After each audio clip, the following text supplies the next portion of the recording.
Next gen நேர்கள் அனைவருக்கும் எனது இனிய வணக்கம். நான் உங்கள் டிஜே சுந்தரபாண்டி, சிவகாசியிலிருந்து.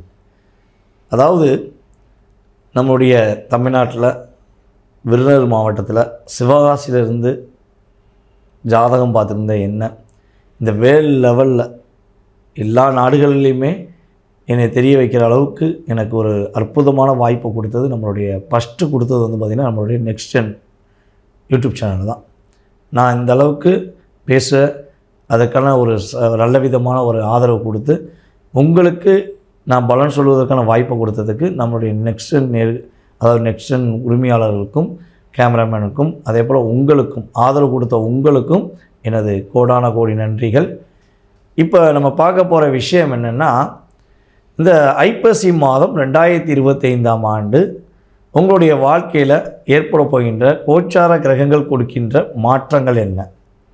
அப்போ தமிழ் மாதம் என்று சொன்ன உடனே சூரிய பகவான் எந்த ராசிக்குள்ளே நுழைகிறாரோ அந்த ராசிக்குன்னு ஒரு மாதம் கொடுப்பாங்க. அப்போ நம்மளுடைய துலாம் ராசிக்குள்ளே சூரியன் நுழைகிறார்.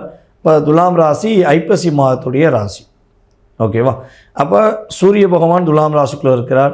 இந்த ஐப்பசி மாதம் துவக்கத்தில் பார்த்திங்கன்னா சூரியன், செவ்வாய், புதன் முக்கிட்டு கிரகங்கள் என்ற சொல்லக்கூடிய அமைப்பில் சுக்கிரனை தான் எப்பயுமே சேர்த்துக்குவோம். இந்த வட்டம் யார் உட்காந்துருக்காருன்னா நம்மளுடைய செவ்வாயும் சேர்ந்து உட்காந்துருக்கார். சூரியன், செவ்வாய், புதன் என்ற 3 கிரக அமைப்புகள் ஆரம்பத்தில் இருக்குது. செவ்வாய் பகவான் பார்த்திங்கன்னா 27/10/2025 முதல் அவர் விருச்சிக ராசிக்கு தன்னுடைய வீட்டுக்கு போயிடுறார். செவ்வாய் தன்னுடைய வீட்டுக்கு போயிடுறாரு.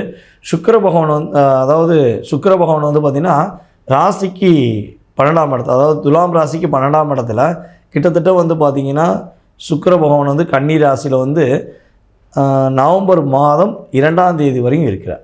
2ஆம் தேதிக்கு பிறகு அவர் என்ன பண்ணுறாரு, கரெக்டாக சுக்கிரனும் சூரியனும் சேர்ந்து செயல்பட போகிறாங்க. அப்போ சூரியன் பார்த்திங்கன்னா நீசபங்க ராஜயோகம் பெறுவார் என்பது அர்த்தம்.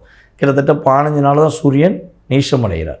15 நாளுக்கு மேலே என்ன ஆகுறது, அவர் நீசபங்க ராஜயோகம் என்பது அர்த்தம். அதே போல் இந்த புதன் பகவான் என்ன பண்ணுறாருன்னா, சூரியனுடன் இணைந்த புதன் பகவான் கரெக்டாக பார்த்திங்கன்னா 24/10/2025 விருச்சிக ராசிக்குள்ளே நுழைஞ்சிடும். செவ்வாய் போகிறதுக்கு முன்னாடியே புதன் உள்ளே போயிடுவார் விருச்சிக ராசிக்குள்ளே. அதுக்கடுத்து பார்த்திங்கன்னா ராகு பகவான் நம்மளுடைய கும்பராசியிலும், சனி பகவான் மீன ராசியில் வக்ர நிலையில் அமர்ந்திருப்பார். அதுக்கடுத்து பார்த்திங்கன்னா நம்மளுடைய குரு பகவான் பார்த்திங்கன்னா ஆங்கில மாத தேதி அடிப்படையில் 17ஆம் தேதி வரையும், கிட்டத்தட்ட 17/10/2025 வரையும் அவர் எங்கே இருப்பார்னா குரு பகவான் மிதுன ராசியில். அதுக்கப்புறம் 18ஆம் தேதிக்கு அப்புறம் மிதுன ராசி குரு பகவான் அதிசாரமாக கடகராசிக்குள்ளே நுழைகிறார். அதே போல் பார்த்திங்கன்னா கடகராசிக்குள்ளே நம்மளுடைய குருவுக்கு ஒரு வில் பவர் கூடிடும். அவர் அந்த இடத்துல தான் உச்சமடைவார் என்பது அர்த்தம். கடகராசிக்குள்ளே குரு பகவான் உச்சமடைகிறார். அப்போ இங்கே உச்சமடைகிற குரு பகவான், அதே போல் நீசபங்கம் ராஜயோகம் பெறுகின்ற சூரிய பகவான், இவருடைய கிரக அமைப்புகள் ரொம்ப காம்பினேஷன் சிறப்பாக இருக்க போகுது. வெற்றிகரமான சூழ்நிலையை கொடுக்க போகுதுங்கிறது உண்மையான விஷயம். இதில் கேது பகவான் பார்த்திங்கன்னா சிம்ம ராசிக்குள்ளே இருப்பார். இப்போ இந்த கிரகங்கள், இந்த கோச்சார கிரகங்கள் உங்களுடைய வாழ்க்கையில் கிட்டத்தட்ட ஒரு 20-30% ஒரு மாற்றத்தை கொடுக்க போகிறாங்க. அப்போ என்னென்ன மாற்றங்களை கொடுக்க போகிறாங்க, என்னென்ன விஷயங்களை கவனமாக இருக்கணும்னு சொல்கிறாங்கங்கிறத நம்ம வீடியோ முழுசாக பார்த்தீங்கன்னா உங்களுக்கு தெரியும். நீங்கள் உங்களுடைய ராசிக்கான பலன்களை தெளிவாக பாருங்கள். உங்களுக்கான ஒரு அற்புதமான பலன்களை எடுத்துகிட்டு வந்திருக்கேன். நீங்கள் ஃபுல் வீடியோ பார்த்து உங்களுடைய மேலான ஆதரவு கொடுக்குமாறு அன்புடன் கேட்டுக்கொள்கிறேன். வாங்க வீடியோக்குள்ளே போகலாம்.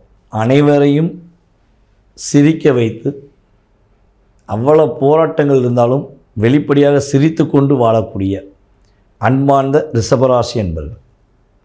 அதாவது பொதுவாகவே நான் ஒரு விஷயம் சொல்லுவேன், நம்ம வீடியோ ஃபாலோ பண்ணுறவங்களுக்கு தெரியும், பொருளாதாரம் விஷயங்களில் நேர்மையாக இருக்கிறது, ஒரு உழைப்பு சார்ந்த விஷயங்களில் கடின உழைப்பை கொடுத்து எந்த ஒரு பிரதிபலனும் எதிர்பாராமல் தன்னுடைய நிர்வாகத்துக்கு தன் உடன் இருப்பவர்களுடைய சூழ்நிலையை புரிந்து கொண்டு அவர்களுக்காக உதவி செய்யும் பண்பு கொண்ட நேர்களில் ஃபஸ்ட் லிஸ்ட்டு உங்களை தான் டிக் பண்ணலாம். எவ்வளோ வேலை கொடுத்தாலும் செய்வேன்ப்பா, எனக்கு ஒரு அங்கீகாரம் இருக்கணும், எனக்கு ஒரு மரியாதை இருக்கணும் அப்படிங்கிற எதிர்பார்ப்பை எப்பவுமே வச்சுருப்பீங்க. அதே போல் நம்ம ரிஷபராசி என்பவர்கள் நீங்கள் பார்த்திங்கன்னா பொதுவாகவே அம்மா மேலேயும் ரொம்ப பாசம் வச்சுருப்பீங்க. உயிருக்குயிராக பாசம் வைப்பீங்க. என்ன தான் விஷயம்னாலும் எங்கள் அம்மா விட்டு கொடுக்க மாட்டேன், நான் எங்கள் அம்மா தான், எங்கள் அம்மா பாசம்தான், எங்கள் அம்மாவுடைய செயல்பாடு தான் என் ரத்தத்தில் ஓடுது அப்படிங்கிற ஒரு இயக்கத்தை வச்சுக்கிட்டு தான் நீங்கள் இருப்பீங்க. அந்த அளவுக்கு ஒரு அற்புதமான செயல்பாடு கொண்ட ரிஷபராசி நேயர்களாகிய உங்களுக்கு இந்த ஐப்பசி மாதத்தில் கோச்சார கிரகங்கள் நிறைய மாற்றத்தை கொடுக்க போகுது. உங்கள் லைஃப்பில் நிறைய சேஞ்சஸ், நிறைய முன்னேற்றங்கள், எதிர்பார்க்குற விஷயங்கள் எல்லாமே சிறப்பாக இருக்க போகுது. இதில் வந்து பார்த்திங்கன்னா இந்த மாதத்தில் ஒரு அற்புதமான சூழ்நிலை என்னென்னா, உங்களுடைய ராசியின் அதிபதி நீசபங்க ராஜயோகம், அதாவது நீசமாயிருக்காரு. உங்களுடைய ராசிக்கு 5ஆம் இடத்துல நீசமாயிருக்காரு. அவர் கரெக்டாக வந்து பார்த்திங்கன்னா சூரியனோடு சேர்ந்து நீசபங்க ராஜயோகம் வரும்போது கிட்டத்தட்ட அந்த ஐப்பசி 15ஆம் தேதிக்கு மேலே பட்டையை கிளப்ப போகிறீங்க. எடுக்கிற எல்லா விஷயங்களும் வெற்றி. ரொம்ப நாளாக யோசித்து இதை எப்படி முடிக்கலாம், இதை முடித்தா பிரச்சனை வருமா வராதா, இதை எப்படி கையாளுவது என்று தெரியாமல் முடிச்சுக்கிருக்கீங்களே, ஒரு குழப்பத்துக்குள்ளே இருக்கீங்களே, அந்த குழப்பத்துக்கு விடை கிடைக்க போகுது. நீங்கள் தன்னம்பிக்கையோடு செயல்படலாம். ஓகேவா? அதே போல் வந்து பார்த்திங்கன்னா நம்ம ரிஷபராசிக்காரங்களுக்கு கணவன் மனைவி ஒற்றுமை ரொம்ப சூப்பராக இருக்க போகுதுங்க. உங்களோட ராசியில் 6ஆம் இடத்துல அமர்ந்த செவ்வாய் இப்போ உங்களுடைய ராசிக்கு 7ஆம் இடத்துக்கு வர போகிறார். அப்போ இவ்வளோ நாளாக பேச மாட்டேன், நான் அவங்க கூட பேசவே மாட்டேன், எனக்கு உனக்கு செட்டே ஆகாது அப்படின்னு சொல்லி உங்களுடைய கணவர் சொல்லிவிட்டு உங்களை விட்டு பிரிஞ்சு போய் தனியாக உட்காந்துருக்காரா? இல்லை வீட்டுக்குள்ளேயே கதவை பூட்டிட்டு உள்ளே போய் உட்காந்துருக்காரா? எப்படா பேசுவார், நம்ம கணவர் எப்போ நம்மளை புரிஞ்சுக்கிடுவார்னு நீங்கள் வருத்தப்படுறீங்களா? அந்த வருத்தம் நீங்க போகுது. கோச்சார கிரகங்கள் ரீதியாக, அதாவது உங்கள் சுய ஜாதகம் வேறு, ஆனால் கோச்சார கிரகங்கள் ரீதியாக பிரிந்த கணவன் மனைவி ஒன்று சேருவதற்கான வாய்ப்பு, பேசவே மாட்டேன்னு சொல்கிற கணவன் மனைவி பேசி ஒரு அந்யுன்யமாக இருக்கக்கூடிய வாய்ப்புகள்லாம் கிரக நிலையில் சாதகமாக இருக்க போகுது. 5க்குரியவனும் 7க்குரியவனும் ஒன்று சேரும்போது அவ்வளோ ஒரு லவ்வபுளாக இருப்பீங்க. அப்படியே பாசம்னா பாசம், நீங்கள் சொல்கிறத உங்கள் கணவர் புரிஞ்சுக்கிறது, உங்கள் கணவர் சொல்கிறத நீங்கள் புரிஞ்சுக்கிறது, ஸோ அப்படிங்கிற இணைவு உண்டாகும். அந்தளவுக்கு கிரக நிலையில் ரொம்ப சாதகமான சூழ்நிலை உண்டு. இந்த மாதத்தில் வந்து பார்த்திங்கன்னா கொஞ்சம் நிதானத்தை கடைபிடிக்க வேண்டும். நிதானம்னா என்னென்னா, காசு நல்லா ஒரு ரொட்டேஷன் ஆகக்கூடிய வாய்ப்பு உண்டு. ஒரு கம்பெனியில் வந்து உங்களுக்கு இப்போ ஒரு 50,000 சம்பளம் வந்துருக்கு, இல்லை ஒரு 20,000 சம்பளம் வந்துருக்குன்னா எக்ஸ்ட்ரா காசு வரும். உங்களுடைய உழைப்பின் திறமையை பார்த்து எக்ஸ்ட்ரா காசு வரும்.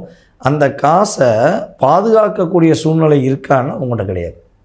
ஓட்ட கையை முடியும்ல, எப்படி சொல்லுவோம், ஓட்ட கைன்னு சொல்லுவாங்க தெரியும். சின்ன நம்மளுடைய ஊருக்கு பக்கம்லாம் பேசுவாங்க, வில்லேஜ் பக்கம்லாம் என்ன சொல்லுவாங்க, ஓட்ட கைக்காரன்டா, கையில் காசே அவன் தங்க மாட்டாங்க, எல்லா காசையும் செலவழிச்சிருவான்டா, யாருக்காக ஒன்று தானம் பண்ணிடுவான் இல்லை செலவழிச்சிருவான் அப்படிம்பாங்க பார்த்தீங்களா. அதே மாதிரி தான் உங்களுக்கு இயல்பாகவே இருக்கும். உங்களுடைய மனசு கையில் ஒரு 10,000 வருதுன்னா அதில் ஒரு 1,000 எடுத்து வைப்போங்கிற எண்ணம் வந்து ரொம்ப கம்மி. யாருக்காக உதவி செஞ்சுருவோம், இல்லை ஏதாவது ஒன்று வாங்கிடுவோம், பொருளை வாங்கிடுவோம், அதை வாங்கிடுவோம், ஏதாவது ஒரு அப்டேட் பண்ணிக்கிட்டே இருப்பீங்க. அப்போ இங்கே வந்து என்ன சொல்ல வரேன்னா, இந்த மாதம் உங்களுக்கு வருமானம் நல்லா இருக்குது, அந்த வருமானத்தை சேமிப்புக்காக நீங்கள் பயன்படுத்துங்க. முடிஞ்சளவு ஒரு 30% சேமிப்புக்கு எடுத்து வச்சுக்கோங்க. நீங்கள் எடுத்து வச்சாதான் நிறைய விஷயங்களில் உங்களுடைய இயக்கத்தை உருவாக்க முடியும். உங்களுக்கு என்ன ஆசைகள்லாம் இருக்கோ அதெல்லாம் செயல்படுத்த முடியும். அதேபோல் நம்முடைய ரிஷபராசியில் யாரெல்லாம் சொந்த தொழில் பண்ணுறீங்களோ, சொந்த தொழில் பண்ணுறவங்க கொஞ்சம் தொழிலில் ரொம்ப கவனம் செலுத்தணும். அசால்ட்டாக யாரையா நம்பி ஒப்படைச்சிட்டு அங்கே போய் லாக் ஆகிறது, இல்லைனா தொழிலை விட்டுட்டு வெளியூர் போயிடுறது, இதெல்லாம் இல்லாமல் உங்கள் தொழிலில் நல்லா கவனம் செலுத்தினீங்கன்னா இன்னும் கொஞ்சம் உங்களுக்கு வாடிக்கையாளர்கள் அதிகமாவாங்க. ஸோ வருமானம் ரொம்ப சூப்பராக இருக்கும். பொருளாதாரத்தில் நல்ல ஒரு முன்னேற்றம் உண்டு அப்படிங்கிறத உறுதியாக சொல்லலாம். தொழிலில் பார்ட்னர்ஷிப்பில் பண்ணுறவங்க ரொம்ப ரொம்ப எச்சரிக்கையாக இருக்கும். உங்கள் பார்ட்னருக்கும் உங்களுக்கு சின்ன சின்ன கருத்து வேறுபாடுகள் வருவதற்கான வாய்ப்பு உண்டு. அப்போ நீங்கள் கவனமாக இருந்தீங்கன்னா பாதிப்பு கிடையாது. இதெல்லாம் நீங்கள் கண்டிப்பாக கடைபிடிக்க வேண்டிய விஷயம். நம்மளுடைய ரிஷபராசி பெண்கள் உறுதியாக இந்த மாதத்தில் ஒன்று வெள்ளி கொலுசு அல்லது தங்க நகை வாங்கக்கூடிய சூழ்நிலைக்கு கிரகங்கள் கொடுக்குது. நீங்கள் எதை வாங்குறீங்கன்னு உங்கள் பொருளாதாரத்துக்கு முடிவு பண்ணிக்கோங்க. ஆனால் கண்டிப்பாக வாங்கணும். வாங்கக்கூடிய அமைப்பில் பண வரவுகள் இருக்கும். அப்போ நீங்கள் அதை வந்து என்ன பண்ணணும், பயன்படுத்திக்கணும். ஒன்று வெள்ளி வாங்குங்க, இல்லை தங்கம் வாங்குங்க. உங்களுடைய லைஃப்பில் சூப்பராக இருக்கும். இந்த கோச்சார கிரகங்கள் உங்களுக்கு என்ன விஷயத்தை மெயினாக சொல்ல வர்றாங்கன்னா, பணம், அதே போல் உங்களுடைய மனம், இந்த ரெண்டையும் கரெக்டான நிலையில் கொண்டு போயிட்டால் இந்த மாதம் உங்களுக்கு அற்புதமான மாதம். இந்த மாதத்தில் நீங்கள் முடிஞ்சளவு வந்து பார்த்திங்கன்னா நம்மளுடைய 3ஆம் பாலினத்தவர் என்று சொல்லக்கூடிய திருநம்பிகள் திருநங்கைகள் என்று சொல்லக்கூடிய சகோதர சகோதரிகளுக்கு உங்களால் முடிஞ்ச உதவிகள் செய்யுங்க.